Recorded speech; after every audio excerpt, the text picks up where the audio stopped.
Good morning. It's good to be with you here this morning and to continue our study. And I bet you're wondering, like I am, how long this is going to last. And I hope that you are staying safe and continuing to take all of those necessary safety precautions. I've talked with many of you, and I know that you are. So we need to continue doing that. And as soon as this passes, we'll be able to meet together again and worship together again, just like we used to. God says in Hosea chapter 2, bring a charge. Bring a charge. What does that mean? It means that God has something that he wants to accuse Israel of. Israel was the northern kingdom. Israel was supposed to be the people of God. They were supposed to be just as much the people of God as Judah was. I mean, Jacob had 12 sons, and therefore there were 12 tribes.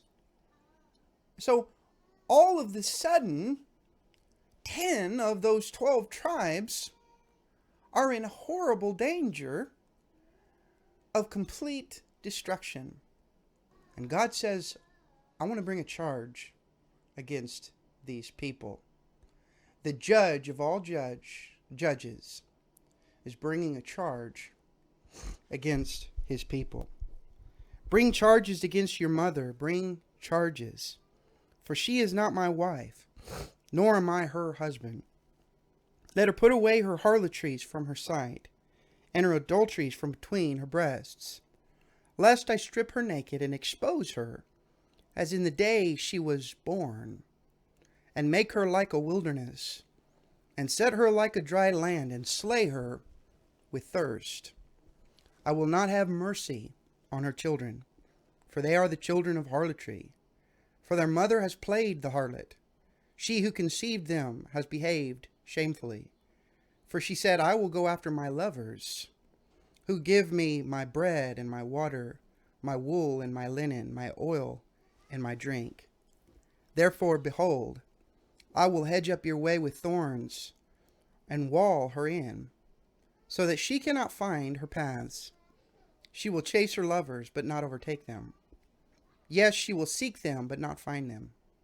Then she will say, I will go and return to my first husband, for then it was better for me than now. For she did not know that I gave her grain, new wine, and oil, and multiplied her silver and gold, which they prepared for Baal. What's the charge? The charge is harlotry, prostitution. And we're not just talking about harlotry and prostitution from just anybody. We're talking about a married woman going off and committing harlotry and prostitution. And in these affairs that this woman has been having, she's had children, offspring from these relationships, these many relationships. And in these relationships, she has continued to receive the blessings, the goodness of God. But God looks at the offspring of the woman and says, these aren't even my children. They're not even my offspring. God had no part in the conception of the children of Israel. It's kind of like being married to a woman and the woman going off and having a child with someone else, and you look at that child and say, I don't see any part of me in that child. My genes, he doesn't have my eyes, my nose, my mouth, my ears. I don't recognize myself in the child. And God's saying that with the children of Israel. He says, I don't even see myself in you anymore. And the children that make up who you are, there's not a hint of God to be found. And so what are they doing? Well, first, They're enjoying, they're continuing to enjoy the blessings of God, even when they're disloyal to God. Isn't that amazing? You know, just because we go out and we sin, if we were to go out and be the most sinful people in the world, do you know you would still enjoy the blessings of God every single day? You know that you would continue to eat, you would continue to drink, and you would continue to wear clothes. You would continue to breathe air. That stuff doesn't stop just because you decide to sin. And that stuff didn't stop just because the Northern Kingdom decided to go off and be unfaithful to God. And I want us to remember that in our Christian lives. Just because you and I make mistakes, and just because we sin, doesn't mean the blessings of God, the daily blessings of God, stop. Can you imagine that if when we sinned, those daily life-giving blessings that we have, if they just automatically went away? The breath, the air became, we were unable to access it. Food just disappeared. Water disappeared. All blessing just disappeared because we sinned. It just doesn't work that way. It doesn't at all. And so that's the first thing that happened. You know, she sinned, but the blessings of God continued. The second thing that she did was, even though those blessings continued, she didn't give credit for any of those blessings to God. What's the text say? Who did she give the blessing? Who did she give the credit to? She gave it to the people that she was having an affair with. All of the nations of the world that Israel was forming alliances with. She said, I must have these things because of them and because of their gods. You know, think about that. You know, there were gods of fertility and gods of wine and gods of everything that you can imagine. And all of a sudden, she is so deluded, she is so perverted in her thinking, the people of Israel, that they actually believe that all of these things come from sources other than God. You know, the same is true today. Think about that for a minute. I mean, there are people in the world that are enjoying the blessings of God every single day that actually believe that those blessings don't come from God. You know, it's for a Christian, for someone who believes in God, it's mind-blowing. But Christian, don't think that this doesn't apply to us. It does. Because even though we may wear the name of Christ, we still live our lives making mistakes and falling short. And we still fail when it comes to giving God the glory for many aspects of our life. I mean, will you say that you give God the glory as much as He deserves? I wouldn't say that. I think that I could always improve in being more grateful and giving Him even more glory and more credit for more aspects of my life than I already do now.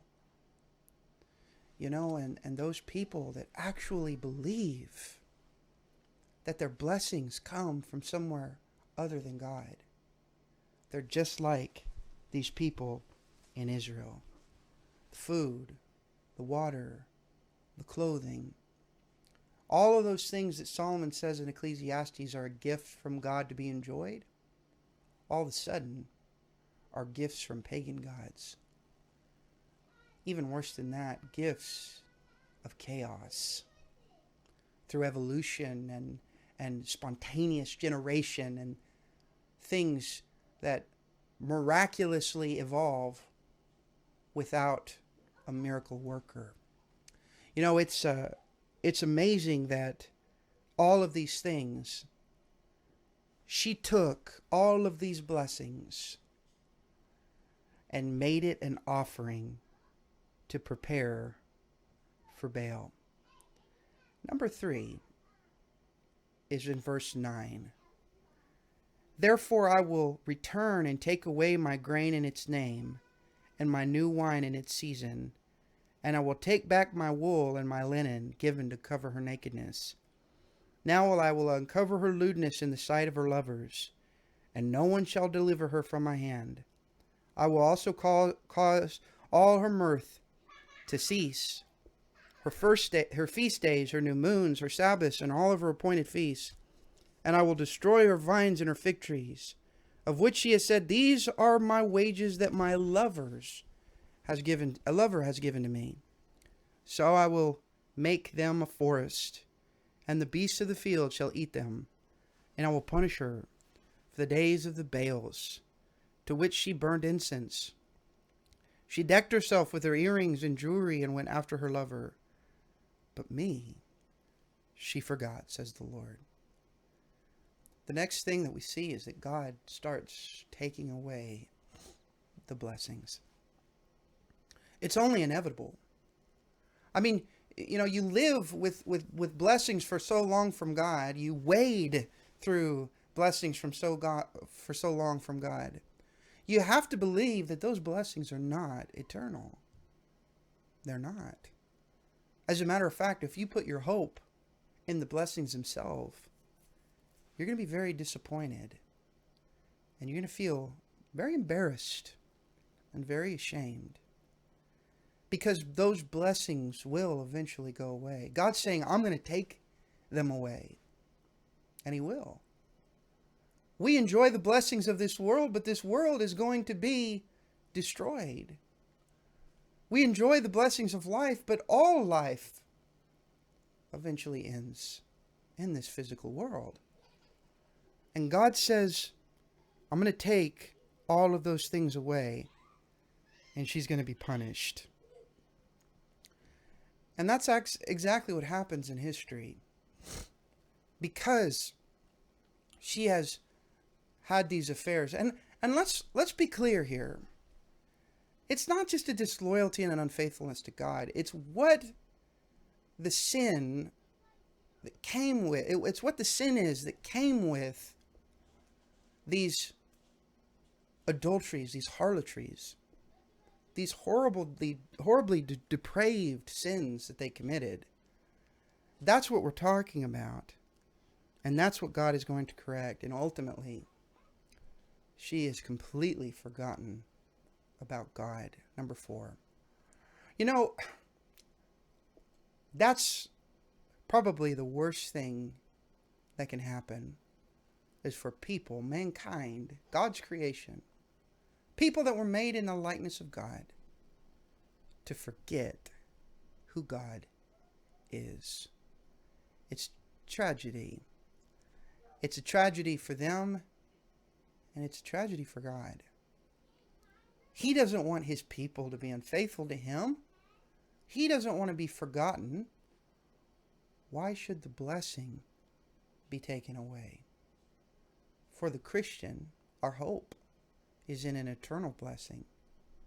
And so even though blessings of this life may go away, eternal blessing, greater blessing, is going to replace it. And it's something that we look forward to. Therefore, he says in verse 14, behold, I will allure her, will bring her into the wilderness, and speak comfort to her. I will give her her vineyards from there, and the valley of Achor as a door of hope. She shall sing there as in the days of her youth, as in the day when she came up from the land of Egypt. And it shall be in that day, says the Lord, that you will call me my husband, and no longer call me my master. For I will take from her mouth the names of the Baals, and they shall be remembered by their name no more. In that day I will make a covenant for them, with the beasts of the field, with the birds of the air, with the creeping things of the ground. Bow and sword of battle I will shatter from the earth, to make them lie down safely. I will betroth you to me forever. Yes, I will betroth you to me, and righteousness and justice and loving kindness and mercy I will betroth you to me in faithfulness, and you shall know the Lord. It shall come to pass in that day that I will answer, says the Lord. I will answer the heavens, and they shall answer the earth. The earth shall answer with grain, with new wine, and with oil. They shall answer Jezreel, remember, scattering. Then I will sow her for myself in the earth, and I will have mercy on her who had not obtained mercy. Then I will say to those who are not my people, you are my people, and they shall say, you are my God. The valley of Achor, do you remember that? Do you remember how in the book of Joshua, Achan sinned? He was unfaithful. He was disloyal to God. He took the spoils and he hid them in his tent. You remember what happened? He died for it. He never got to see the victory that God was going to bring. He never got to see the blessing that God was going to bring. See, in Jericho, they weren't supposed to take they weren't supposed to take the spoils. But in Ai, they could. If he had just waited, if he had just done what God had said, he would have been blessed beyond his wildest dreams. But he didn't. Well, this is what is happening with the northern kingdom. But God says, the valley of Achor. For Achan was the door of finality. It was the door of tragedy. It was the door of judgment. But for Israel, it's the door of hope. Achan was punished. Israel will be punished. But Israel will have a second chance. There will be a time, number 5, when they will yet again have an opportunity to have a relationship with God. Remember the children that Hosea had with the woman given to harlotry. Scattering, okay, the day of scattering, the day of exile. Well, there's going to be a return. The child that was named No Mercy. There's coming a time when God will show mercy. The child named Not My People. There's coming a time when they will be named, God says, My People. And so, hope is seen even in discipline. And so, the hope is fulfilled. You know, 1 Peter, last week I put this on the screen, but just in case you missed it, I don't want anyone to miss this connection. 1 Peter chapter 2 and verse 9. Remember, God has made a promise in Hosea chapter 2. He's made a promise that even a people that have rejected him and been disloyal, he's saying there's coming a day when you will have another chance. And judgment and discipline that they're going to receive, there's hope in it. You can imagine what Peter may have been thinking when he said these words in 1 Peter chapter 2 and verse 9. But you are a chosen generation, a royal priesthood, a holy nation, his own special people, that you may proclaim the praises of him who called you out of darkness into his marvelous light, who once were not a people, but are now the people of God, who had not obtained mercy, but now have obtained mercy. God's saying that time is coming. Peter is saying that time is here. And now Israel, the people that were punished, predicted to be punished in Hosea 2, even Judah, who was later punished, and even the Gentiles, because of the Christ, the Messiah, the Davidic king, We who once were scattered because of our sin have been brought near to God. We who once were not shown mercy from God are now shown mercy by God. And we who once were not the people of God can now be called the people of God. And we have a relationship with God. And God is married to his church. And the appeal for us is, do not be unfaithful to your God.